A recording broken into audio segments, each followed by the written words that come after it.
Muy buenos días, estamos en jueves ya, jornada de 10 de febrero de 2022, una jornada en la que ya entra en vigor el decreto del Gobierno Central sobre la utilización de la mascarilla en exteriores, es decir, no es obligatorio, pero sí con unas ciertas condiciones, de ello hablaremos en algunos instantes, sobre todo darles la bienvenida a este canal de televisión, a Radio 10 Ingenio, a las redes sociales.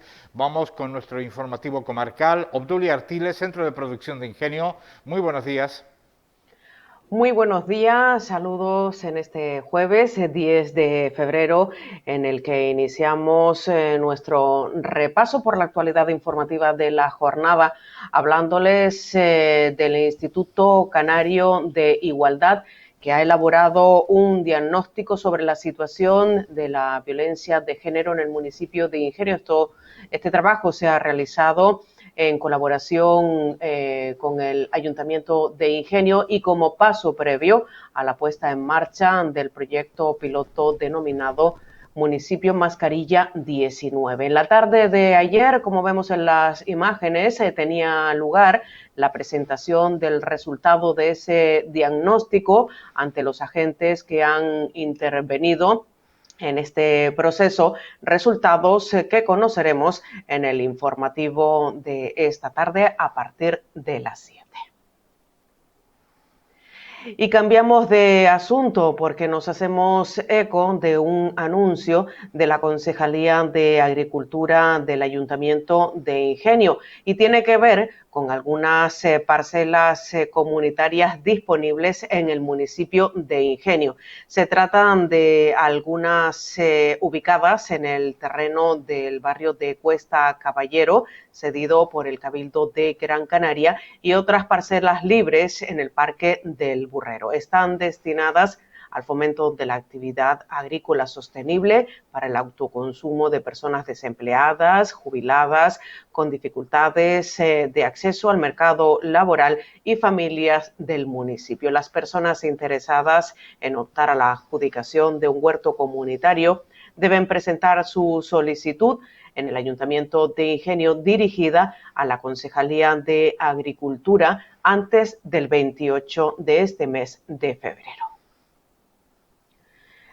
Mes de febrero, invierno, un mes que habitualmente pues hablamos de carnaval y parece que en la Villa de Ingenio vamos a volver a hacerlo y de manera presencial, eso sí, teniendo en cuenta todas las restricciones y las medidas para prevenir la propagación de la COVID-19. Y es que la murga infantil, los lechoncitos de la Villa de Ingenio, se presenta este domingo. Llegan los más pequeños carnavaleros con ilusión y con ganas de divertir. El acto de presentación será, como ven en pantalla, el 13 de febrero a las 12 del mediodía en el Centro Cultural Federico García Lorca. La entrada para disfrutar del espectáculo que han preparado desde la murga infantil Los Lechoncitos de la Villa de Ingenio es gratuita, pudiendo las personas asistentes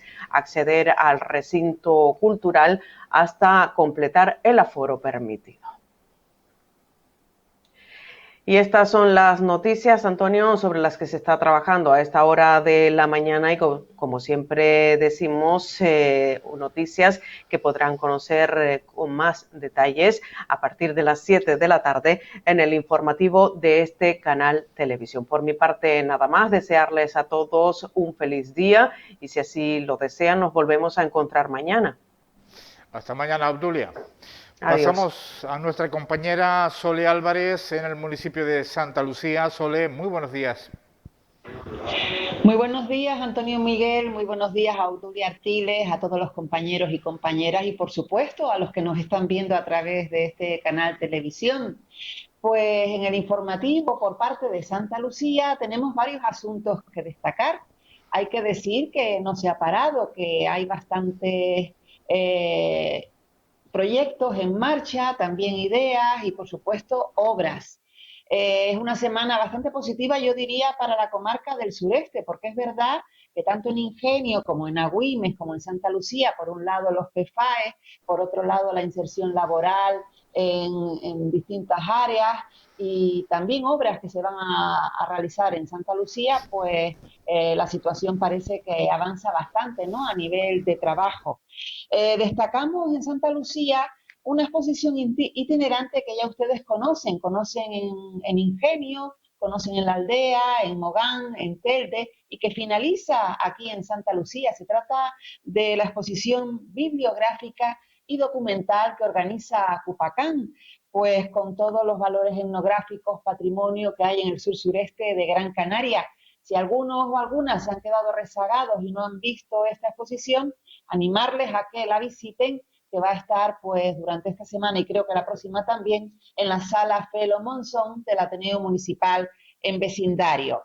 Destacamos también que, bueno, el 14 de febrero está cerca, el próximo lunes, y desde el área de comercio se ha organizado pues una campaña que una de ellas fue un reparto de globos por la zona peatonal, la zona comercial abierta de vecindario, y que con unos globos muy especiales y saludos, pues es una forma de incentivar el consumo y el comercio para estos días con motivo de esta fecha que tan comercial es para algunos, claro, porque el amor también se puede demostrar de muchas otras maneras.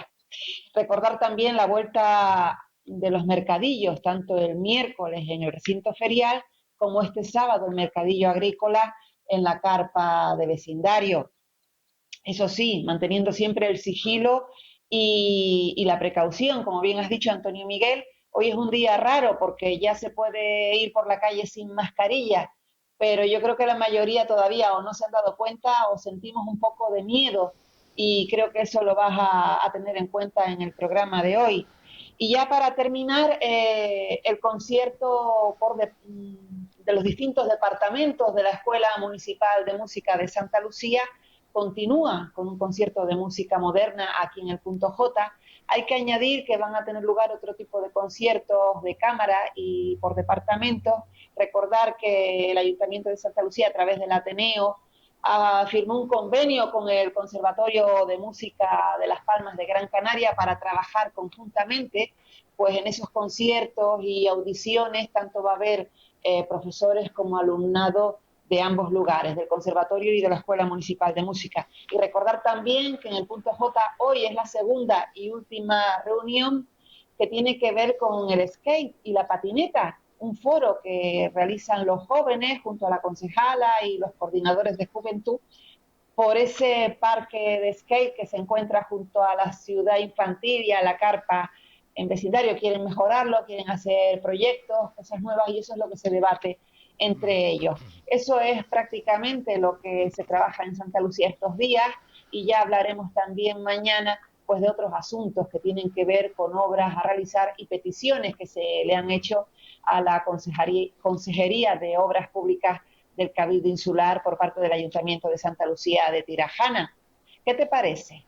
Muy bien, pues ya que me das pie al tema de la mascarilla, el decreto entra en vigor en la jornada de hoy y al igual que sucediera pues el verano pasado o al comienzo de verano pasado, pues sigue la confusión porque básicamente los medios de comunicación hablan más de la aprobación del decreto que de las condiciones en las que hay que o se puede uno quitar la mascarilla en la calle. Estamos hablando de espacios donde se pueda garantizar una distancia interpersonal de 1,5 metros.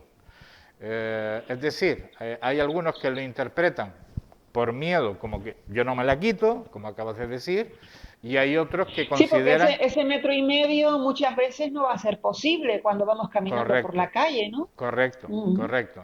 Y otros que Mm, consideran, bueno, pues ya se quitó la obligatoriedad, pues me la quito en todo momento. Ni es ni una mm. cosa ni otra. Siempre que se pueda respetar 1,5 metros de distancia interpersonal. Pues eso hay que Es la aclararlo cuestión. bien, porque la verdad que la situación sigue siendo un poco preocupante, ¿no? Y sobre todo hay que prevenir y hay que seguir cuidándose. Por ejemplo, en una terraza, si estuviéramos en una terraza tomando algo, la mascarilla es obligatoria si no se puede guardar 1,5 metros de distancia. Y básicamente en ningún caso en una terraza, si estamos sentados con más personas, hay 1,5 metros entre cada persona. También hay que dejarlo claro, al igual que los deportistas, que en un momento determinado están jadeando por la práctica del deporte, si no pueden asegurar 1,5 metros con respecto a los peatones, tienen que llevar mascarilla. Mascarilla y paraguas, o sea que no es por bromear, pero es que la cosa está así, que oye, vale, pero tenemos miedo, es la realidad, muchos tenemos miedo todavía. Sí, pero insisto que es por falta de información en general, donde se habla del hecho, pero no se habla Sí. del porqué. No, el gobierno español es prácticamente el último gobierno europeo que ha mantenido esta restricción, que muchos científicos han dicho que la mascarilla no es necesaria en exteriores, pero claro, siempre hay que incidir, cuando lees la letra pequeña, en qué situaciones no es necesaria. Es decir, no es obligatorio no pasear, por ejemplo, por la playa con un espacio o por un parque, no es necesario llevar la mascarilla. El contagio por aire es improbable, pero se puede dar, porque se han hecho estudios al respecto y se puede dar, pero en casos muy extremos de hablar frente a frente, a una distancia interpersonal menor de 1,5 metros, si esa persona está infectada. Y también hay que decir que la situación cambia drásticamente si vamos paseando con convivientes, que no es necesario llevar la mascarilla, o si estamos paseando con personas que no son convivientes y no guardamos la distancia interpersonal de seguridad. Por lo tanto, la clave es el 1,5 metros. Ni es blanco ni es negro. Yo no sé si me he expresado bien para que los Sí, telespectadores lo entiendan perfectamente, ¿no? creo que será el sentido común lo que prime. Quizás las personas realmente vulnerables, con, yo qué sé, Eso es obligatorio, es obligatorio, eso tienen que es llevarla sí obligatorio, o sí por protección, ¿no? es Y obligatorio. lo otro es complicado, porque o vamos por la calle dando brincos, y no es el plan tampoco. No, Y también yo respeto, pero también pido que me respeten, ¿no? Y hasta el saludo y todo, se ha cambiado la forma de saludar y tal. O sea que el sentido común y también necesitamos respirar, Antonio Miguel. Es que la eh, mascarilla de por vida no puede ser. no, Es cierto que podemos pero en aprovechar los determinados momentos casos. de soledad al aire libre y todo eso, pero... Los expertos lo recomiendan que tengamos la Mm, oportunidad de disfrutar de espacios libres, sin mascarillas y recuperando la mm. normalidad, pero siempre que sean en espacios relativamente abiertos o se pueda garantizar ese 1,5 metros de separación con personas no convivientes. Es una cosa clara. También es verdad que en el resto del territorio nacional, bueno, pues hay muchas capitales que tienen grandes espacios verdes y nosotros por nuestra orografía tal vez carecemos un poquito más de eso, o de aceras muy amplias, como es el caso de Madrid en muchas zonas. Aquí nos tenemos que, bueno, que conformar con lo que tenemos, ¿no? Las aceras en muchos lugares son muy estrechas, y vuelvo y repito, ni es blanco ni es negro, ni se levanta la veda ni se mantiene cerrada, simplemente es el sentido común. El contagio por aire es improbable en espacios abiertos, improbable, salvo que estemos hablando de frente con una persona contagiada, y no tengamos ese 1,5 metros de separación. En definitiva, mascarilla fuera, pero siempre respetando nuestra libertad y también respetando la libertad de los demás. Por supuesto que sí. Yo creo, no sé, aparte del COVID, ¿no? Y del Omicron y todo esto, quizás la mascarilla ha servido también para evitar la gripe de todos los años, ¿no? Las epidemias estas, pues quizás se han frenado un poco por ese lado gracias a la mascarilla. Otra situación es la climatológica, la calima, que afecta muchísimo. También la mascarilla puede ser El año pasado un el escudo. año pasado fue un escudo total sobre todas las enfermedades que tipo gripe, resfriados, los más pequeños apenas aparecieron por el materno el año pasado, pero el año pasado éramos más precavidos también. Y se decía que en Navidades íbamos a tener las primeras Navidades un poquito más en familia y bueno, y determinadas circunstancias ha hecho que este año sí aparezcan los resfriados, sí aparezca la gripe, porque hemos bajado un poquito la guardia en todos los aspectos, ¿no? Claro. Por eso estamos superando la sexta ola, que ha sido un tsunami. Sole, muchísimas gracias, gracias por darme la oportunidad. Iba a buscar, digamos, un momento específico para hablar de todo esto, y si tienen alguna duda, no digo que se lean el decreto, pero si tienen alguna duda, Internet está ahí e indica perfectamente qué se puede hacer y qué no se puede hacer con la mascarilla en espacios abiertos. Lo que sí es cierto es que ya vamos necesitando. Al no llevar mascarilla en espacio abierto, tener en cuenta que siempre que entramos en un espacio cerrado, un Por comercio, un centro supuesto. comercial, una peluquería, hay que volver a ponérsela. O sea que ese proceso, Es, en lo que es me la espacio, quito y me la pongo, también es se debe espacio, tener es cierta espacio, precaución. es espacio abierto. En principio la recomendación debería de tener la mascarilla guardada, y en un momento determinado, cuando uno ve que no puede guardar la distancia de seguridad, se la pone. Y lo que han dicho los científicos es al revés de lo que hace mucha gente. Mucha gente lleva la mascarilla en exteriores y cuando entra en un interior se la quita. Sí. Digo que ni es blanco ni es negro. Simplemente hay que leer que hay mucha información en Internet de por qué es importante quitarse la mascarilla en exteriores, porque es recomendable para nuestra salud también y para nuestra salud mental, pero bajo ciertas condiciones. Recuérdenlo, que no es ni blanco ni negro, ni es ya se acabó la mascarilla fuera, ni es tampoco la sigo manteniendo porque estoy temeroso de todo. Ni es una cosa ni es otra. Lo dicho, Sole, Correcto. muchísimas gracias. Buen día. A ustedes, gracias por estar ahí. Nos seguimos viendo. Un Un saludo. placer. Vamos a hablar ahora del municipio de Agüimes, porque vamos a hablar de programas formativos dirigidos al sector primario, que no es otro que la ganadería y la agricultura. El programa formativo del sector primario del Cabildo de Gran Canaria llevará a cabo este año en Agüimes un total de 7 cursos de carácter presencial, dirigidos a mejorar los conocimientos de las personas que se dedican a la agricultura y la ganadería.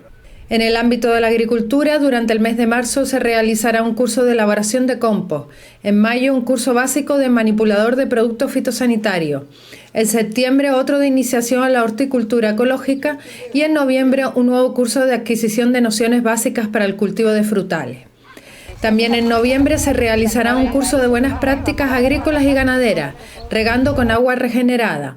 En el caso de la ganadería, en febrero se llevará a cabo un curso de gestión telemática y en abril otro sobre la gestión informatizada y los trámites digitales necesarios para una explotación ganadera. Además de las convocatorias presenciales que tendrán lugar en Agüimes, el Cabildo de Gran Canaria tiene previsto a lo largo del año cerca de 120 actividades formativas en los diferentes municipios de la isla. También pondrá en marcha a partir de octubre el curso 2022-2023 de la Escuela de Ganadería y Pastoreo y de la Escuela de Apicultura, ambos a realizar en las instalaciones de la Granja Agrícola Experimental del Cabildo, ubicada en el municipio de Arucas. Las personas interesadas podrán inscribirse en los diferentes cursos a medida que se vayan abriendo las convocatorias, a través del aula virtual de la Consejería Insular de Sector Primario y Soberanía Alimentaria, formacionsectorprimario.grancanaria.com. También pueden contactar con el área de desarrollo rural del Ayuntamiento, que colabora con la difusión y el desarrollo de los cursos, a través del teléfono 928 78 99 80, extensiones 221 y 222, o vía correo electrónico adr@agüimes.es. Bueno, pues pasamos a conocer la previsión meteorológica, que ya nos tiene un poquito hasta el gorro, digo el gorro que nos cubre de la calima, aunque en estos días pues la previsión, la llegada de calima ha sido tal vez menor de lo esperado y en principio tiende a remitir. No sé si me equivoco. Víctor de Pablo, buenos días.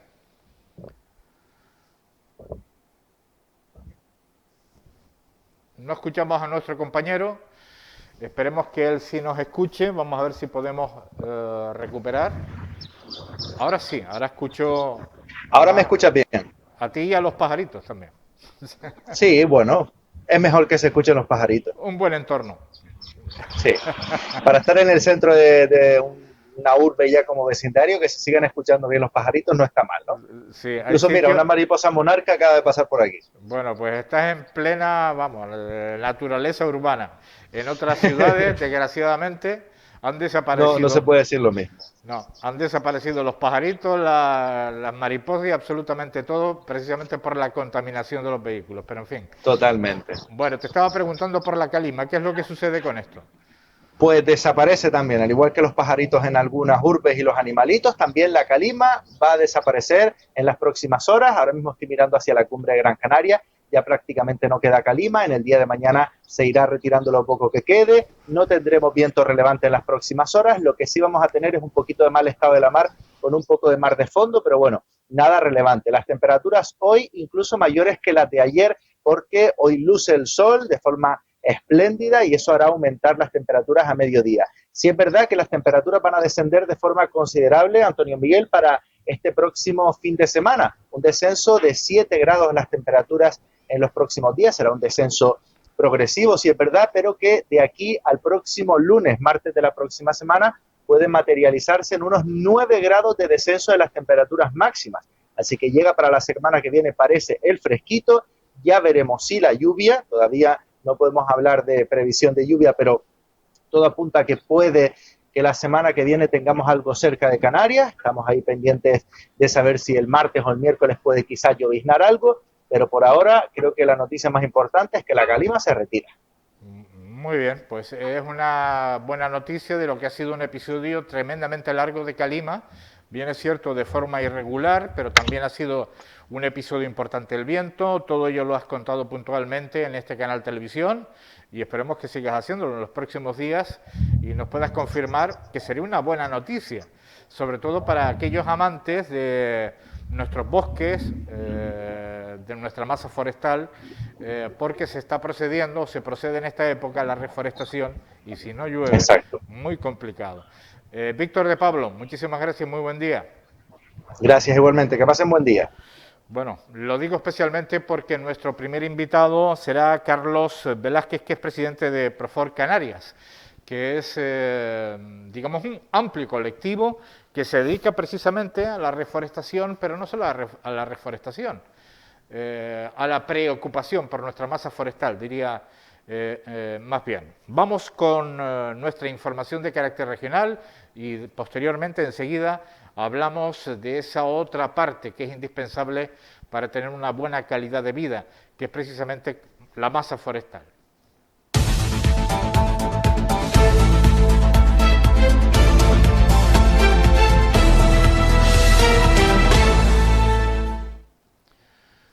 Hablamos del municipio de Mogán, hablamos del Cabildo de Gran Canaria, porque Carlos Álamo, consejero de Turismo de esta institución insular, ha visitado en la jornada de ayer al municipio sureño con el fin de conocer en qué se ha invertido 800.000 euros cedidos por el Cabildo de Gran Canaria para la mejora de espacios públicos. Esta es su impresión.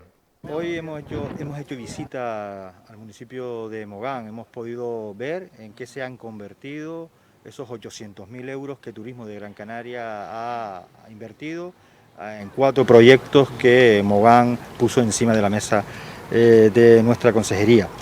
La verdad que es un placer estar aquí porque vemos ejecutados esos proyectos y vemos cómo colaboramos en mejorar nuestro destino turístico. La colaboración entre instituciones públicas, hoy lo vemos en Mogán, ha sido un éxito y mejora la calidad de vida de los vecinos, en este caso de vecinos y vecinas de Mogán y también de nuestro destino turístico. Onelia Bueno es la alcaldesa de Mogán, que también daba su impresión en relación a esta visita y a las obras efectuadas. Es la segunda visita que gira el consejero de Turismo Gran Canaria, agradecerle su presencia nuevamente para que pueda ver in situ las obras a realizar. Hoy hemos estado en la inauguración del parque en la parte alta de Puerto Rico, una zona residencial y con una gran demanda precisamente para ese tipo de infraestructura. De ahí nos fuimos a la rehabilitación de las pasarelas peatonales de Puerto Rico también, que estaba totalmente obsoleta, pues con esa se ha rehabilitado y la verdad que le ha dado una modernidad a lo que es en sí a las pasarelas. Nos hemos venido después a Patalabaca para ver ese gran mural Cálido Paraíso Mogán y sobre todo la rehabilitación de la segunda fase de esa escalera que da acceso a la playa de Patalabaca, y por último estamos aquí en la playa de las Marañuelas para también ver la rehabilitación que se ha hecho justamente en esta playa, donde se le ha ganado a la propia playa en sí alrededor de 2 metros, 3 metros de fondo de la playa. Así que nada, por nuestra parte agradecer nuevamente al consejero, que las mañas no pierda, sabe que el dinero que viene para Mogán está bien invertido y con eso hacemos que Gran Canaria y el municipio de Mogán mejoren en cuanto a infraestructuras y se fidelice al turista. Ha habido una propuesta de Coalición Canaria en el Senado que ha sido vetada y no es otra cuestión que mayores incentivos fiscales para los empresarios canarios a través de la Reserva de Inversiones de Canarias. Esas reservas son precisamente parte de los incentivos fiscales que tienen los empresarios. Estas son las palabras de José Miguel Barragán. Y consiste precisamente en el veto que se ha producido por parte del Ministerio de Hacienda a una enmienda que intentaba mejorar la aplicación de los incentivos en la Reserva de Inversiones y que había sido acordada también aquí en el Parlamento de Canarias en el mes de enero, en el pleno extraordinario del mes de enero. Pensábamos que con este acuerdo y con la voluntad que se manifestó en un momento determinado por parte del Ministerio a través de los medios de comunicación de que se iba a estudiar esta cuestión, íbamos a conseguir materializar esta petición que se había hecho desde el Parlamento de Canarias, que pide adecuar, promocionar y flexibilizar los requisitos temporales y objetivos a los que se condiciona el disfrute de determinados incentivos fiscales y económicos, en especial los referidos a la Reserva de Inversiones de Canarias y la deducción de activos fijos y nuevos y la Zona Especial Canaria. Esto fue lo que se hizo el otro día en el Parlamento con el texto que promovió, en este caso, nuestra compañera, y que ese era el objetivo. Y esto es lo que se ha hecho. Y por lo tanto, ese acuerdo del Pleno Extraordinario era lo que pretendía. Y además se hacía porque en el documento tenemos que tener en cuenta que es un momento tan trascendental para la defensa del REF, tan trascendental para flexibilizar esos instrumentos, que eso es lo que se pretendía. No se trata de un veto a la propuesta del Parlamento de Canarias, se trata de un veto a una enmienda de Coalición Canaria al respecto. Y al respecto, esto es lo que decía Fernando Clavijo, senador por Coalición Canaria. Miren, el presupuesto del Estado es de 458.000 millones de euros. Esos 20 millones de euros representan para el Estado, para la economía del Estado, el 0,000000044%. Es decir, un 0, una coma, 8 ceros y un 44. Es ridículo, es una excusa y no lo entendemos. Y mucho menos entendemos que aquellos que firmaron el Pacto de Reactivación Económica, aquellos que han jurado o prometido defender a Canarias, miren para otro lado y agachen la cabeza. Porque no lo estamos diciendo de hoy para mañana. Como bien ha dicho José Miguel, desde el mes de julio estamos trabajando en este asunto. Porque sí, este gobierno está contando con una oposición y con su principal partido de la oposición que está trabajando, a pesar de que no gobernemos en Canarias, a pesar de que no gobernemos en muchas de las instituciones.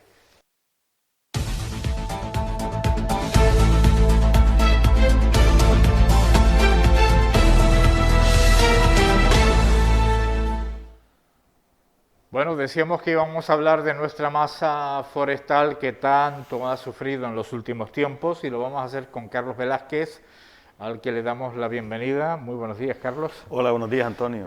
Presidente de Profor Canarias, que es un amplio colectivo.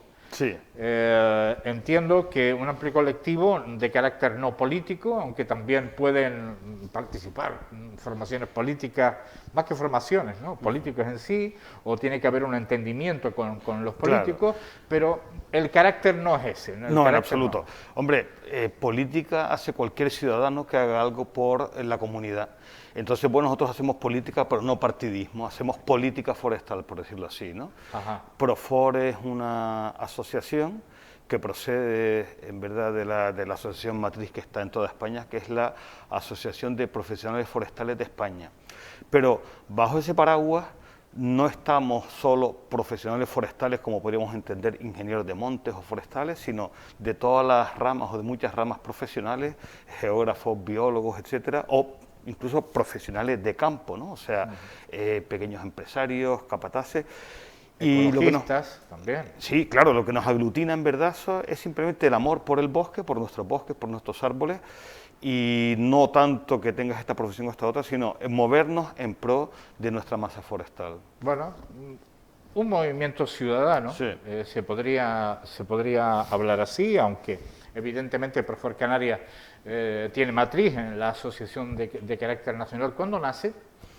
Nace hace ya prácticamente 15 años, tiene un recorrido muy fuerte en todo el territorio nacional.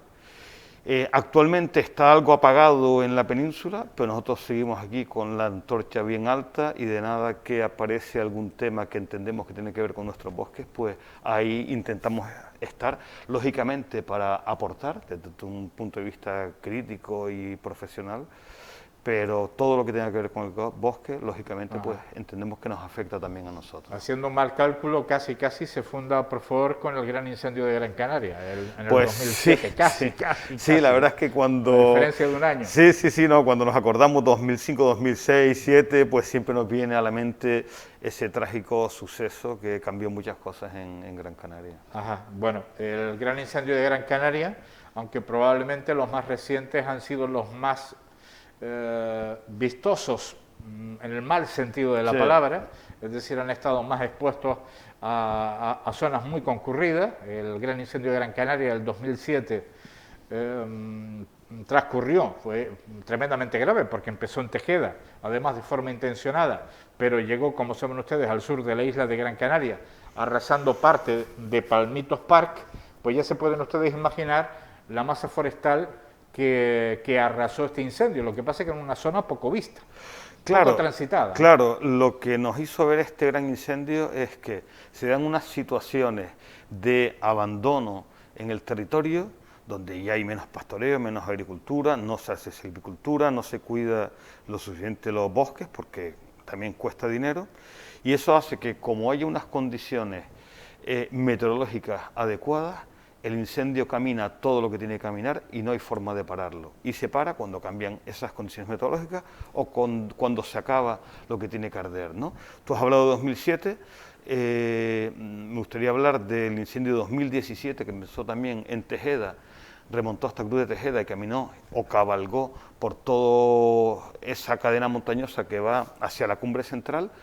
Mira, y no llegó a los Altos de Ingenio, a Güímez y Santa Lucía, que pudo haber bajado, porque tuvimos la ayuda de una nube muy densa que lloviznó también y nos frenó el avance del incendio. Si no, pues seguramente con el viento que había hubiese llegado a todos los altos de esta zona sureste. Carlos, es cierto que el sector primario ha cambiado muchísimo a la isla de Gran Canaria, en Canarias en su totalidad.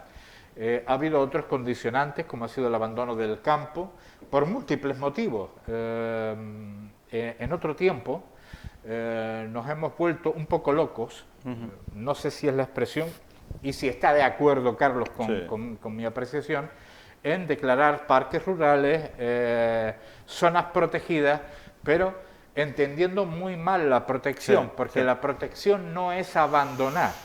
La protección es compaginar el desarrollo, un desarrollo sostenible, la actividad que se venía desarrollando, arreglarla de alguna manera, pero no se trata de decir aquí no pasa nadie. La verdad es que lo has descrito tan bien, Antonio, que solo tengo simplemente que apoyar lo que has dicho. Creo que ha habido un grave problema y es que es verdad que había zonas que eran dignas de conservación, de restauración, pero entonces se plasmó sobre Gran Canaria unos perímetros que eran espacios naturales y el problema es que se pasó de blanco a negro, es decir, de pronto esto está protegido y protección significa que el ser humano, que las personas no cabemos en el medio y hay que sacarlas y eso es un grave error, primeramente porque pensamos que desde un principio se buscaba una graduación. Tú has hablado de parques rurales, no es lo mismo un parque rural, un parque natural o... No, yo he hablado del parque rural, por ejemplo, del Nublo. Claro, pero por eso mismo... Porque fue tal vez, el parque rural del Nublo fue el que más afectó al sector primario en el municipio de Tejeda y parte de la aldea. Claro, y nosotros siempre decimos lo mismo. La diferencia, o sea, parque es un parque rural, un parque natural y un parque de atracciones. En el parque de atracciones lo importante son las atracciones. En un parque natural lo importante es la biodiversidad, Tamadaba, por ejemplo, Pilancones. En un parque rural es la ruralidad. Por eso se llama, por eso es un espacio natural, pero tiene que ver con la ruralidad. En un paisaje protegido es el paisaje. No tenemos que mirar y decir, oye, que hay un castaño que no es de aquí, que hay pastoreo, que... No, queremos mantener el paisaje. Entonces, eso es lo que nos falta desde por fuera un poquito, esa graduación y decir, oye, si yo quiero proteger todo y proteger significa prohibir, al final no protejo nada porque el propietario no nos deja que actuemos ahí, no podemos actuar aunque pongamos leyes, se abandona el territorio y ¿quién decide y quién gestiona? El gran incendio forestal, perdemos todo. El incendio forestal es el que decide. Claro, entonces por eso entendemos que el equilibrio tiene que estar entre la biodiversidad y el sector primario, y ambos se necesitan. Yo ya le he puesto un ejemplo, porque esto no es una cuestión, no es una apreciación mía. He utilizado palabras de la que fuera alcaldesa del municipio de Tejeda, Encarna Domínguez, la que fuera en esta oportunidad es Chicho Perera. La anterior alcaldesa decía que no se podía hacer absolutamente nada y que la situación de constreñir con un parque rural pues toda la zona, que digo que afecta además al entorno de la aldea de San Nicolás, lo que estaba provocando es el éxodo de tejedenses hacia otros municipios como por ejemplo San Mateo o Las Palmas de Gran Canaria.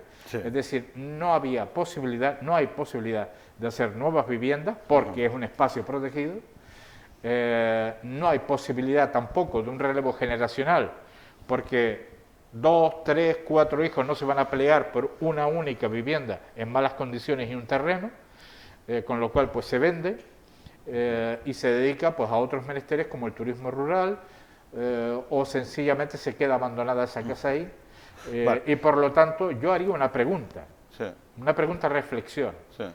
Independientemente de las condiciones meteorológicas, también hemos pasado sequías importantes en Gran Canaria.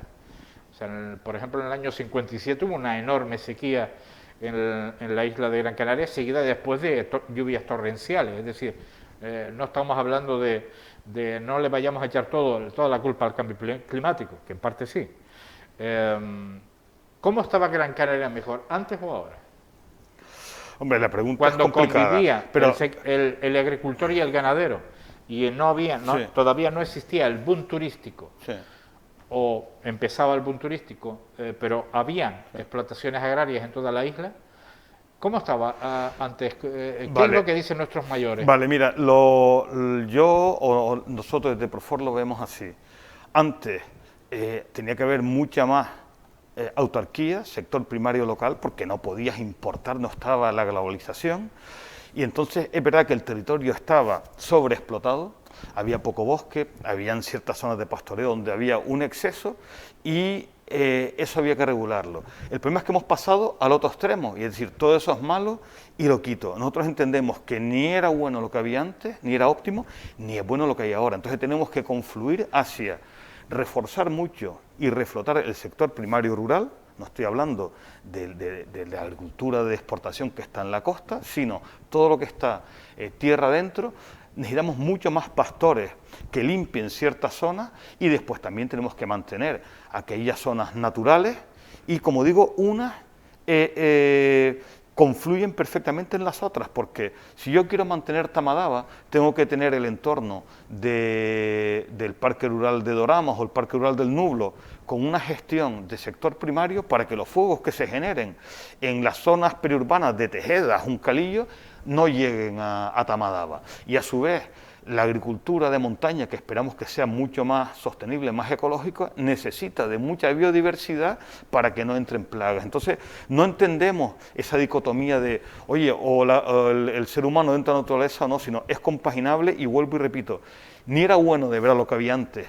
Miremos cómo está todo el este y el sureste, que tenemos que reforestar. Ya discutiremos si es con olivo, con pino, almendro o sabina, pero tenemos que reforestar mucho más, y eso es totalmente compatible con que haya un sector agrícola pujante, porque nosotros abogamos por lo que se llama el paisaje mosaico, y es que en un territorio haya zonas protegidas, pequeñas zonas con mucha biodiversidad, mucha naturaleza, terrenos agrícolas en uso, zonas de pastoreo, zonas habitadas, porque ese puzzle es la mejor defensa contra incendios forestales. Bueno, otra cosa es que se vayan deshabitando los municipios de medianías y cumbres, que parece mentira, con todos los encantos y el potencial en todos los aspectos que tiene.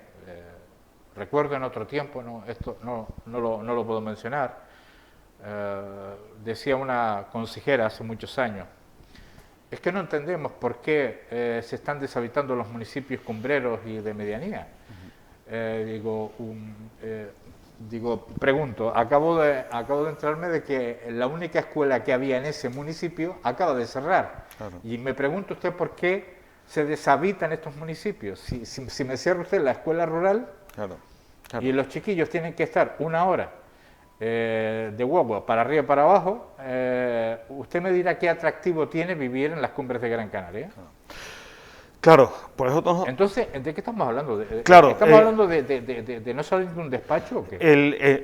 Eso también es un problema. Nosotros siempre hablamos de que en los despachos se habla un idioma y en el campo se habla otro. Necesitamos personas bilingües que entiendan también el idioma de los despachos, pero también el idioma o cómo piensan las personas del medio rural. Y faltan muchas veces ese tipo de profesionales, ¿no? Nosotros, y vuelvo y repito porque es muy importante, abogamos por ese paisaje mosaico donde hay una convivencia de naturaleza con sector primario, porque es lo más seguro, también desde el punto de vista ecológico es muy importante esa variedad, pero también desde el punto de vista económico, por el paisaje, etcétera, etcétera. Y si apostamos y queremos un paisaje mosaico, tenemos que invertir otra vez en el sector primario rural.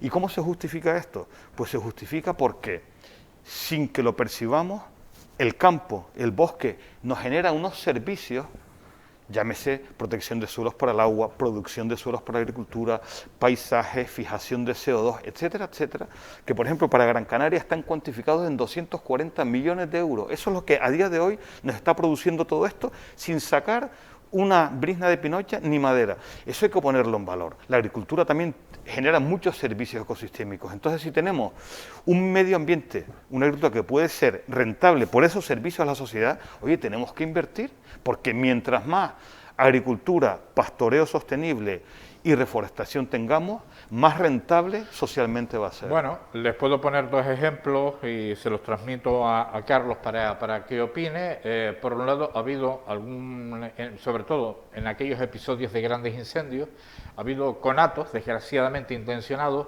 en varios puntos, y han sido los habitantes de esas zonas rurales los que han evitado que fuera a mayores.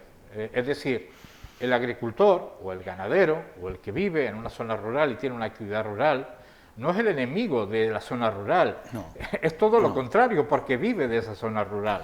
Vale, primeramente no es el enemigo, sino que es el propietario. Es que eso es lo que pasa, que con la ley de espacios naturales nos hemos arrogado las administraciones, los ambientalistas, etcétera, el derecho de decidir lo que hago yo en terrenos de terceros sin contar con los terceros. Es como si yo le digo a una persona, mira, tú tienes un baño precioso, te lo vamos a declarar de bien público y lo tienes que abrir todos los días de 10 a 11 y media para que entre la gente a ir al baño.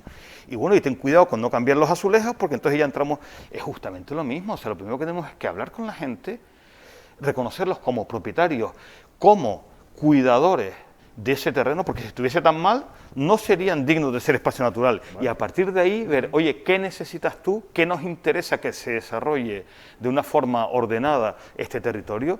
Y ir de la mano. Y eso es posible. Bueno, pues yo mencionaba lo de las escuelas rurales porque, lógicamente, si quieres fijar a la población, tienes que dar servicio. Claro. Pero si quitas la escuela rural, que prácticamente ha desaparecido de muchos municipios, la escuela unitaria, me refiero. Mis hijos estuvieron en una escuela unitaria en San Isidro de Teror y aquello fue una maravilla, la verdad que era un modelo ideal. Oye, que es más caro, pero es la única forma de mantener los espacios rurales que son indispensables, los necesitamos. Pero bueno, hay muchos docentes que están en el paro, son interinos, hay un gran colectivo que puedan parar y no supone un gran gasto.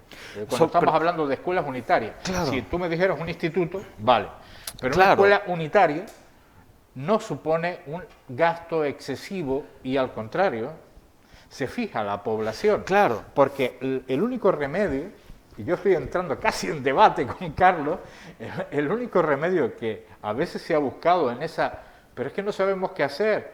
Ay, pues voy a subvencionar a la artesana. Digo, bueno, pero ¿usted qué consigue subvencionando a aquella artesana si el marido que vive de la ganadería ya no puede vivir de la ganadería porque se ha sentado núcleos urbanos al lado de la explotación ganadera y ya la explotación ganadera tiene que moverse de sitio? Claro. Y sobre todo siempre vemos a nivel de gastos, pero no de beneficios. Hablamos de agricultura, vamos a hablar claramente. El sureste es una zona agrícola importante de exportación, que hay que subvencionar porque si no, no funciona. Pero a su vez subvencionamos lo que viene de fuera. Todo es una locura. Solo consumimos o producimos aquí un 10% de lo que consumimos. Sería tremendamente rentable, por ejemplo, no bajar el agua. Un 8% según los últimos datos. Bueno, bien, sí, te lo compro, te lo compro. 92% de dependencia del exterior, cuando Naciones Unidas indica que como máximo debería ser el 60%. Claro. El 40% debería producirse en origen. Sí. Y sin embargo, Canarias depende del exterior en un 92%. Claro, pero no podemos ver esa agricultura de montaña como de subsistencia, lo que era antes, que es más cara la papa de aquí que la inglesa. No, tenemos que ver el beneficio que genera el tener una persona trabajando esa cadena de cultivo, porque a fin de cuentas ese bancal igual nos va a frenar un incendio o un pastor que, aparte del queso canario o gran canario, que es buenísimo, lo que nos está haciendo a nivel de cortafuego. Entonces, todo eso hay que ponerlo en valor. Oye, porque los responsables de carreteras dicen lo rentable que es una carretera, o el que vende petróleo dice lo importante que es la energía, etcétera, etcétera. Y siempre estamos los del sector primario y ambiental calladitos, no, qué bonita naturaleza, qué bonito es el bosque, sigue cuidándolo tú. Entonces hay que darle la vuelta y empezar a sacar números de lo que es nuestra biodiversidad, nuestro sector primario, y decir justamente que está justificado el abrir una escuela unitaria en una zona para que vuelva a ir la gente. Y yo lo digo siempre, un puesto de trabajo que creemos en la zona alta de este municipio vale 20 veces más que uno que podamos crear en el aeropuerto o en Arinaga o donde sea. Y eso tienen que tenerlo claro nuestros mandatarios también. Claro. Bueno, pues desde la desaparición, desaparece la escuela unitaria, después decimos, estoy hablando de un municipio específico, da igual, porque es un ejemplo genérico, de repente la única tienda que había desaparece también, porque como no tiene, tiene muy poca productividad para los poquitos habitantes, después cierran la gasolinera y después tenemos un municipio desierto que ante cualquier circunstancia pues está prácticamente indefenso. Claro, te voy a poner un ejemplo. ¿Cómo así ha sido? Me voy a quitar el traje de Profor y por un momento me voy a poner el traje de trabajador del Servicio de Medio Ambiente del Cabildo de Gran Canaria, ¿no? Estamos llevando un plan de empleo y también financiando lo que se llama el Fondo Verde Forestal, que es justamente para actuaciones de prevención de incendios, actuaciones forestales, y estamos trabajando en San Isidro de Teror justamente, y estamos viéndolo en un enfoque integral, y la idea de este plan de empleo es asegurar una serie de núcleos para que el fuego no sea tan agresivo y no arrase ese barrio, por decirlo así. Y lo vemos de una forma integral porque estamos trabajando en los castañares, porque dentro se está metiendo la laurisilva y estamos equilibrando para conseguir más biodiversidad, pero también estamos roturando antiguos terrenos agrícolas que están llenos de zarza y hay propietarios que están ya dispuestos a comprarse 2 ovejas Piliway para mantener ese terreno, o otros que nos dicen, si tú me quitas los escobones y la zarza, yo lo cultivo después. Por ahí tiene que ir la idea. No se trata de estar... ¿Y se está haciendo eso? Se está haciendo ahora, a pequeña escala, ¿vale? No quiero vender motos ni nada. No, no. Pero lo que es importante es que muchas veces a ese sector que está allá arriba, que está a punto de abandonar, oye, lo apuntalamos un poquito, le damos 3 ayudas, resulta que ese vínculo que tienen con la tierra, nosotros tenemos compañeros que, por ejemplo, tienen vaca canaria, un compañero aquí, Juan del Toro, que es de Ingenio.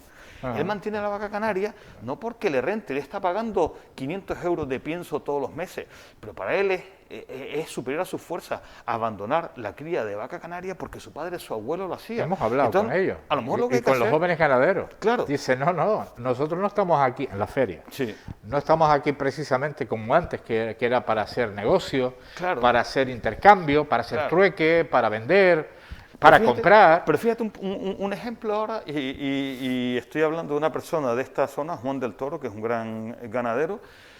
Resulta que estamos haciendo un proyecto en el barranco de Tejeda, donde hemos limpiado caña, y él ha metido sus vacas. Y él lo que nos dice, pues mira, antes he pasado de gastarme 500 euros en pienso a que ellas coman por ahí. Y yo le digo, pues mira, nosotros hemos pasado a tener que estar limpiando y pasando de procesadores ganando dinero a que tus vacas nos hagan de cortacésped, por decirlo así. Hay un montón de soluciones, claro, solo tenemos que echarle ilusión al tema, claro, y trabajar con la gente, que muchas veces a las administraciones le cuesta una barbaridad. Claro, por ejemplo, el aumento de los fletes, la carestía de los piensos ha aumentado el precio de muchísimos productos cuando tenemos... Bueno, nos decía un sabio del Cabildo un sabio de la tierra, del Cabildo de Gran Canaria, muy conocido en esta tierra, ¿no? Que decía, bueno, sí, ahora permiten pastar, pero tiene que ser en presencia de un técnico del Cabildo. Y digo, me extraña a mí, dice, no. No es así. No, estoy hablando de otro tiempo. Ah, vale, de otro tiempo. Vale, de otro tiempo. Okay. No tiene que ser en presencia de un técnico del Cabildo, por si acaso, pues los animales pues acaban comiendo plantas protegidas. Sí, no es así ahora. Entonces, eso es una locura. ¿De cómo va a haber? Cada vez que yo quiera sacar el ganado, tiene que haber un técnico del Cabildo allí. No, por un lado, si tan malo fuese el pastoreo, no tendríamos ninguna especie autóctona. Se lo hubiesen comido todo. Eso por un lado. Y segundo, se trata de ordenar. Hay zonas donde... Y lo que sí es mucho más crítico, y ahí sí que no cabe el doble lenguaje, las cabras asilvestradas, las cabras abandonadas, eso sí es un grave problema. Y ahí sí que también desde Porfor lo tenemos claro. Así como estamos 100% por potenciar la ganadería, sobre todo la extensiva, también estamos un 100% porque hay que quitar esas cabras salvajes del monte. Ajá. No es un problema aquí del este, del sureste, sobre todo del oeste, pero es un grave problema. Bueno, también decían que en un momento determinado que la flora endémica, precisamente gracias a los animales, se ha extendido y se ha protegido. Eso también lo dicen algunos. Eso es poético bucólico, ¿vale? O sea, porque a lo mejor, sí. A lo mejor un ganado, sí, en las pezuñas te puede llevar alguna semilla, pero por medio se ha comido otra. Pero ¿qué pasa? Que hay zonas que por mucho que nos guste van a seguir siendo pastizales y deben ser pastizales. Y otras que a lo mejor podemos restaurarlas para que sea un bosque, pero es un bosque de tercera división porque vamos a cortarlo o hacer quemas prescritas para que no se nos queme en verano. Y después habrá otros que serán una maravilla, como los tilos de Moya, Tamadaba, Inagua, Pilancones. Entonces cada cosa en su sitio. Oye, si miramos al paisaje del sureste y del este, vemos que hace falta mucho más arbolado, pero vamos a hablar con la gente. Empezamos a lo mejor con olivos, con almendreros, oye, y colaremos por medio alguna sabina, pero lo fundamental es hablar con la gente y reconocerlos como propietarios del terreno y son los que deben decidir. Bueno, en su momento también hubo, porque hemos dado la enhorabuena al Cabildo también, pero también le hemos dado la enhorabuena a muchos valientes que han vuelto han cambiado de paradigma y el turismo está como está, siempre pendiendo de un hilo y más en tema de pandemia, y hay mucha gente volviendo al municipio de sus padres o de sus abuelos y volviendo a poner en explotación, llegando a acuerdos, que es importante, con la familia, con los herederos, para poder... Eso está pasando. Sí. Y una de las cosas que hemos elogiado, por ejemplo, además de la política que se ha hecho desde el Gobierno de Canarias, en relación, es una pena, ¿no?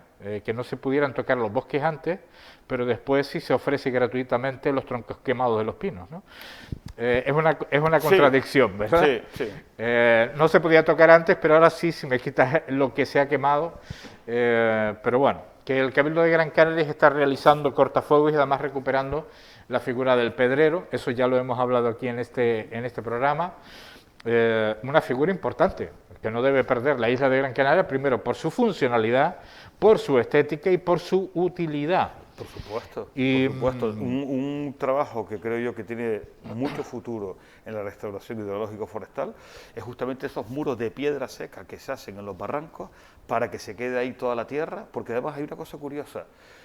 Invito a todos los telespectadores, cuando vayan a la cumbre después de una lluvia, debajo de cada bancal que se ha creado se genera como un pequeño naciente, porque hace de maceta, es decir, primero ponemos el muro, se nos llena de tierra que no termina en el mar en una presa, y cuando llueve se llena todo esto de agua y la va soltando poco a poco. La importancia ecológica de ese chorrito de agua es impagable. Bueno, desde todos los puntos de vista. Me va a permitir, Carlos Velázquez, pues la verdad que la conversación es, yo creo que muy interesante y clave, porque es un debate que yo, al menos como profesional, creo que se viene manteniendo desde hace 30 años. Sí, o más. Y todavía no llegamos a ninguna conclusión real de políticas, pero sí, a nivel municipal, me va a permitir que contacte con Catalina Sánchez, que es concejala de Agricultura del Ayuntamiento de la Villa de Ingenio. Catalina Sánchez, muy buenos días.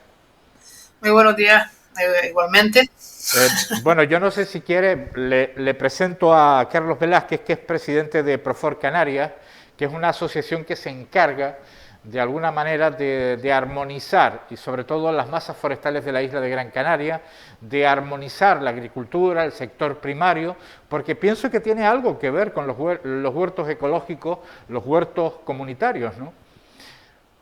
Bueno, nosotros, ¿me escuchas bien? Porque no sé si oye... Sí. ¿Le escucha Carlos también? Buenos días. Okay.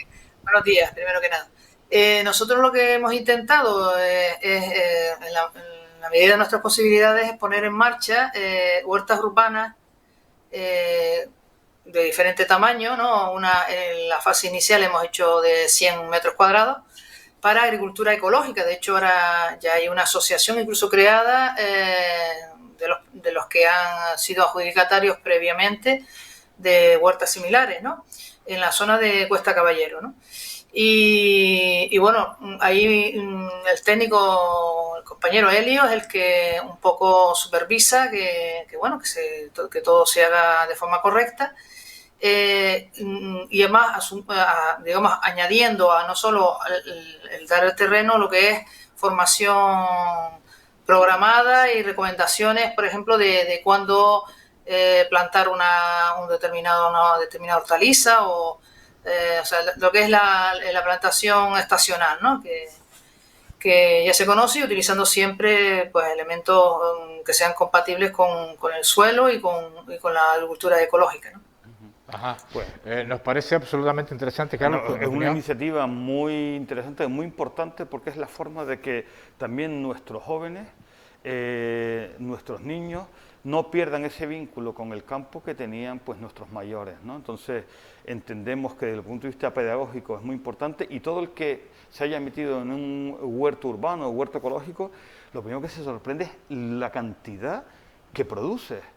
Se puede sacar mucho la cantidad, metros. La calidad, el propio tiempo, porque están dirigidos especialmente para parados, jubilados, para personas que no tienen recursos. Hay que decir que la fecha límite para presentación, estamos hablando de los últimos huertos que quedan, no estamos hablando de que se abre de alguna manera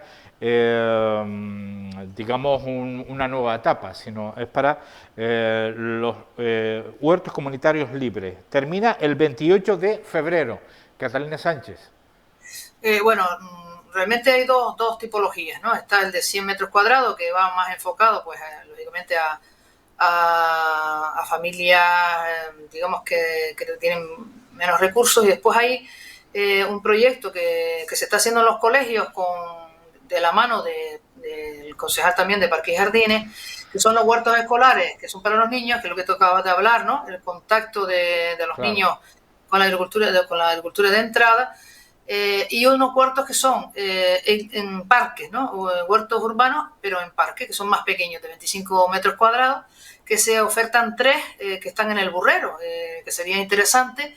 Lo que queremos es que la gente se entere, porque muchas veces se publican, lógicamente, estas ofertas de suelo público, que tiene que ser de esa forma, ¿no? Que tienen una baremación y demás, y tiene que tener una aprobación por el secretario, pero muchas veces la gente no se entera, y lo que me gusta o me gustaría es que esta noticia llegue a todo el que crea que tenga interés en esta cuestión, ¿no?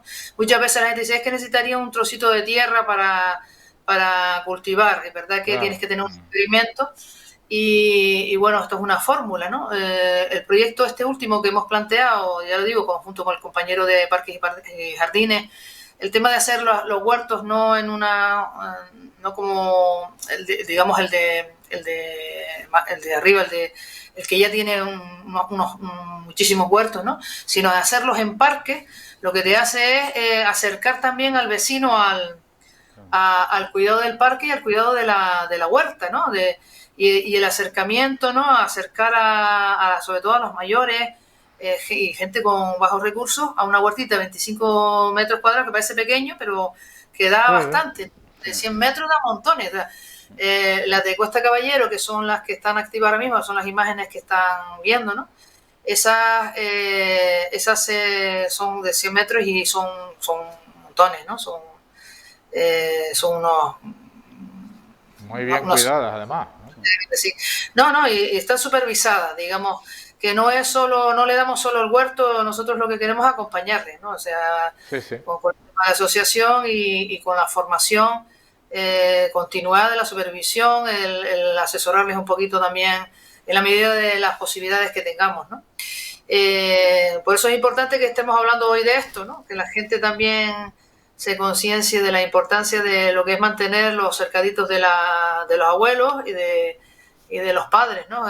Ingenio es un municipio con mucha cultura agraria y ganadera, y es raro el que no haya tenido un familiar, bien por la familia directa o bien muy cercana, que no haya tenido lo que nosotros llamamos los cercados, ¿no? Nosotros las fincas utilizan la palabra nuestra. El cercado de papa, el cercado toda la vida. El cercado toda la vida. Catalina, si me lo permite, 2 cuestiones. Una relacionada con lo que estábamos hablando con el presidente de Profor Canarias, que es una asociación multidisciplinar porque sus miembros se dedican o tienen profesiones completamente dispares, aunque también incluye a todos los que trabajan en la masa forestal de la isla de Gran Canaria, pero hemos tenido una charla muy interesante donde hemos hablado del sector primario, hemos hablado de la necesidad de la reforestación en la comarca del sureste, y Carlos mencionaba la reforestación a través de olivos, almendros o sabinas en cualquier caso, ¿no? Me gustaría, pues, como consejera de Agricultura, también conocer su opinión.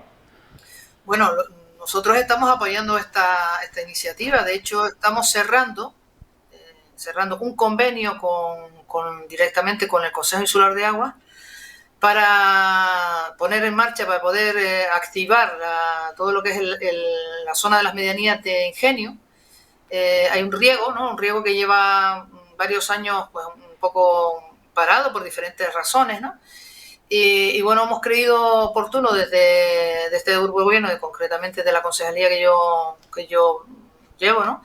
Es recuperar directamente esos ramales para ponerlos en marcha, porque bueno, ya iniciamos ya en el 2019 pues en charlas relativas al almendro, ¿no? De hecho, la asociación de almendros, también quedamos para todo el tema de forraje. Ahora se ha parado un poco por el tema de la pandemia, pero nuestra idea es recuperar, digamos, desde el ayuntamiento esa gestión para poner en marcha toda esta zona que es demandada por los propios propietarios constituyentes de esa sociedad regante, de esa comunidad regante, pero que es también demandada, yo creo que desde el punto de vista ético y moral por la reforestación de todas las medianías, ¿no? Con ese tipo de agricultura, que puede ser también agricultura, pues lo que acabamos de hablar, ¿no? De subsistencia, pero sobre todo en las zonas más de medianía, como decimos nosotros, pues el cultivo del almendro, el olivo, el algarrobero, el forraje, ¿no? Todo este tipo de cultivos que son importantes y que mantienen lo que es la vida de la tierra, ¿no? Yo recuerdo pequeñita, mi madre sí me lo contaba de forma habitual, cómo sembraban, ¿no? Sembraban todos los terrenos, toda esa zona de la medianía hasta la pasadilla. Estoy hablando desde kilómetro 1 hacia arriba, ¿no? La gente sembraba porque después iban a recoger para sus animales, ¿no? O sea, siempre ha sido una tierra, vamos, tratada y trabajada desde ese punto de vista, ¿no? Y eso no hay que... Sí, sí. No sé si con eso te contesto, ¿no? O sea... No, sin duda alguna era aprovechar, estamos un poquito fuera de tiempo del programa, lo sé, soy consciente y pido disculpas, pero el tema es muy apasionante, tanto claro. Carlos como Catalina, es muy apasionante cuando hablamos de estos temas y sobre todo cuando vemos el interés de Profor Canarias, que, insisto, son muchísimas personas desde todos los ámbitos, incluso desde el propio Cabildo de Gran Canaria, desde los trabajadores forestales, desde ecologistas, empresarios, gente del mundo rural. Pues es muy interesante la conversación y lo que dice Catalina Sánchez pues va en concordancia totalmente con lo que acaba de comentar Carlos. Brevemente, porque estamos fuera de tiempo, si hay algún mensaje... No, simplemente totalmente de acuerdo.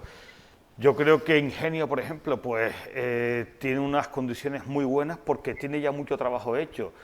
Hay una cantidad de cercados que muchos están abandonados porque la tierra sigue ahí, porque en su momento hicieron esos muritos de piedra y el potencial es importantísimo. A diferencia de otros municipios, aquí lo único escarpado que hay es el barranco Guayadeque y a lo mejor el del Draguillo, pero por medio hay grandes rampas que se podrán incluso mecanizar y está claro que ahí puede tener la agricultura, el pastoreo y la silvicultura un futuro muy prometedor.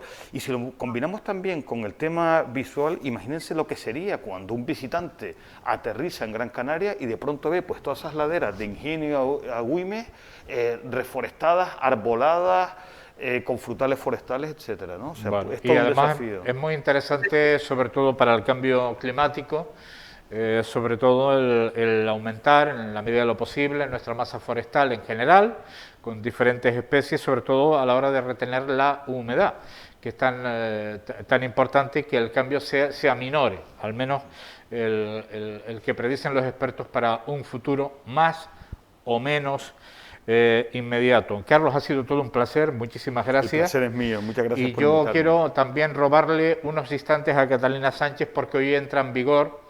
Entiendo que está en el puesto de trabajo, en su puesto de trabajo en el Hospital General de Gran Canaria, doctor Negrín. Me gustaría hacerle varias preguntas en una sola. Hoy entra en vigor la retirada de la prohibición de la mascarilla en exteriores. Me gustaría conocer su opinión, como también una breve valoración de la situación que estamos viviendo a día de hoy. Bueno, el tema de la mascarilla en sí, como ya sabes, muchos expertos decían que al estar en el exterior y dado que, digamos que son las partículas que están en el aire y las que permiten la transmisión, no sí el contacto, pues que tenía una valoración dudosa. Lo que pasa es psicológica. Yo creo que la mascarilla te hace pensar que hay que cuidarse, ¿no? Que hay que separarse y tal. El quitar la mascarilla puede tener un efecto, digamos, de relajación. O sea, ya se acabó todo y me puedo quitar la mascarilla y me puedo pegar al otro, ¿sabes? No guardar las distancias, no guardar las recomendaciones generales, y eso sí me da miedo. Sí me da miedo porque la otra vez que pasó, no sé si lo recuerdas. Sí, lo recuerdo. Tuvimos un brote a continuación.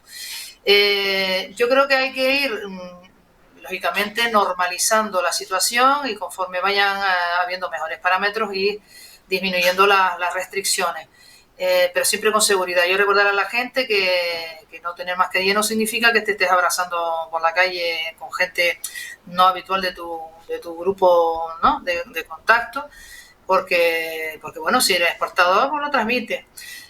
Por eso se pide que dentro de la zona cerrada sí se ponga, ¿no? La ventaja que tiene el estar fuera es ese, ¿no? Es que el aire, digamos, evita, pues en parte la transmisión, porque, bueno, pues la corriente de aire, ¿no? pero hay que tener cuidado. Yo creo que la gente todavía estamos en un nivel de una tasa muy alta, de una incidencia muy alta de contagio. De contagios, y seguimos con los hospitales llenos. Yo tengo la UMI llena ahora mismo de pacientes COVID, y las plantas siguen estando abiertas y llenas. Yo puedo hablar del Negrín, ¿no?, en primera persona, pero también sé datos del Insular que están Pasa lo mismo en el Insular, y se ha habilitado una nueva planta con 20 camas más. Por eso lo estoy diciendo, que es un poquito... A mí me parece bien todo lo que sea, ¿me entiendes? Que sea lógico de avanzar, pero con esto tenemos que tener cuidado. Me da miedo de que la gente crea que como ya se quitan las mascarillas ya está todo acabado y no hay que hacer dijimos nada. Al principio, que ni blanco ni negro, y que los medios de comunicación entonamos el mea culpa. Hablamos de la aprobación del decreto, pero no hablamos de las fórmulas que se establecen para la utilización o no de la mascarilla en exteriores. Entonces, claro, hablas con cualquier persona y nadie sabe cómo se regula la mascarilla en exteriores, y eso es un fallo de los medios de comunicación. Siempre que se pueda respetar el 1,5 metros de distancia interpersonal. Lo volvemos a repetir, y aquellos deportistas que están corriendo, están en bicicleta y están jadeando y no tienen posibilidad de la práctica deportiva, de una separación con el peatón de 1,5 metros, deben llevar mascarilla. Claro, es otra cosa que generalmente no vemos nunca. Vemos a las... O sea, que cuando estás corriendo la distancia no es 1,5 metros, como tú sabes, la exhalación hace que hagas como una corriente, ¿no? Y tienes que tener incluso más cuidado, ¿no? Pero bueno, esto es lo que me da miedo. Lo que me da miedo es que la gente no interprete lo que quiere decir quitarse la mascarilla. O sea, no es, ya se acabó todo y me pego al otro y ya me abrazo, ya no sé qué. Y en el exterior puedo hacer todo eso, y en el interior no es así. Es simplemente que digamos que se flexibiliza el uso de la mascarilla en el exterior. Hay que comunicarlo bien, porque si no tenemos un problema. Yo ya esta mañana, presumiblemente, porque no me he acercado a hablar con ellos, pero ya en el coche, la gente, la mayoría sigue con mascarilla, pero ya desde el coche uno ve pues personas hablando en la calle cara a cara, que se encuentran, como siempre, como si no pasara nada, y tal vez, digo, no solo, es la última cuestión, tal vez no se debiera compasar esto en función de los niveles en cada comunidad autónoma, porque es un contrasentido, estamos a nivel 4. Sin embargo, flexibilizamos, ¿no? A lo mejor hoy podríamos pasar a nivel 3, tanto en Tenerife como en Gran Canaria, pero esto es lo que acaba de confundir a la gente. Pero no estábamos a nivel 4, ahora quitan la mascarilla. ¿No sería mejor quitarla según la situación en cada comunidad, en cada isla, en este caso en el archipiélago canario?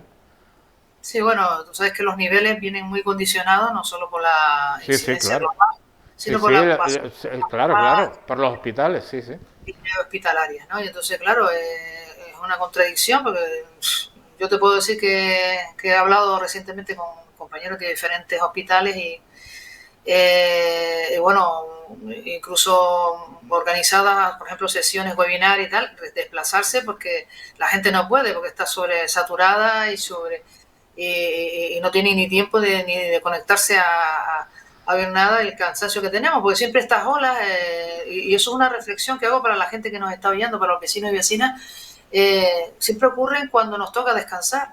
Es decir, cuando llegan los periodos en que cogemos verano, días, Navidades, desconectarnos un poco, Semana Santa después de los carnavales.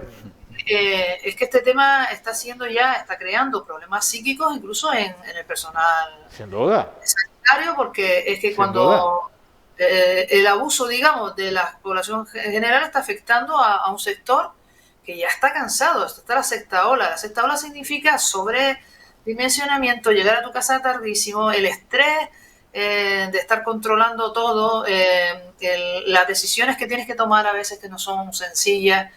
Y bueno, y después, bueno, pues la gente ve la parte de lo que es el enfermo, ¿no? Que lo pasa mal y que está mal y que evidentemente también es importante, pero hay que ver también la otra parte, que es la del sanitario, que nos aplaudían en la primera ola, en la segunda ola, y que se han olvidado que seguimos ahí, que somos los y no hay más, o sea que ahí somos los mismos. Bueno, pues desde aquí nuestra enhorabuena a la labor continua, sin descanso, en todo momento, de todo el personal sanitario, da igual el escalafón, de todos los que están... todas, las limpiadoras, todo. Es que todos hacen un trabajo. Ustedes, la gente piensa en los médicos, ¿no? En la enfermera, pero también las auxiliares. El personal sanitario y no sanitario. De una forma u otra, ¿verdad? Unos con más, digamos, más responsabilidad o más afección directa, digamos, ¿no? Porque no es lo mismo que tú trates directamente un COVID que no, pero bueno, que todos en general. Esto es una cadena, somos un equipo y no puede funcionar un médico sin una enfermera, sin un auxiliar, sin un buen celador, sin una buena limpiadora. Todo es un equipo. Bueno, Catalina, muchísimas gracias. Disculpas por el exceso de conversación, dado que no era lo que tenemos previsto, pero era obligado por nuestra parte preguntar por este tema en un día como hoy. Muchísimas gracias, Catalina Sánchez. Buen día. Bueno, gracias a ustedes y cuando necesiten ya, como ya tengo esta posibilidad de... Claro, claro. Un desastre. Así claro. Que bueno. Gracias. Muy buen día.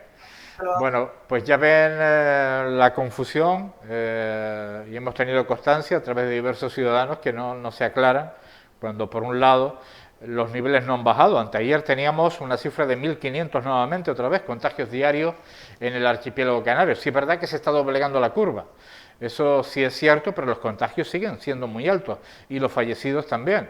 Lo que no se entiende es el cruce de medidas.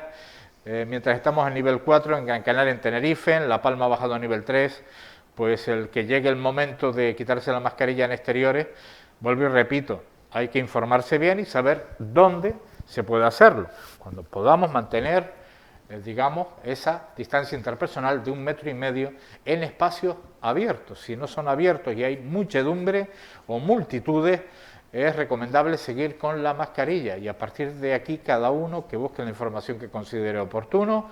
Nosotros hemos cumplido con nuestro mensaje, no solo sino con todas las conversaciones que hemos mantenido en nuestro programa y si así lo desean y tenemos su confianza será hasta mañana.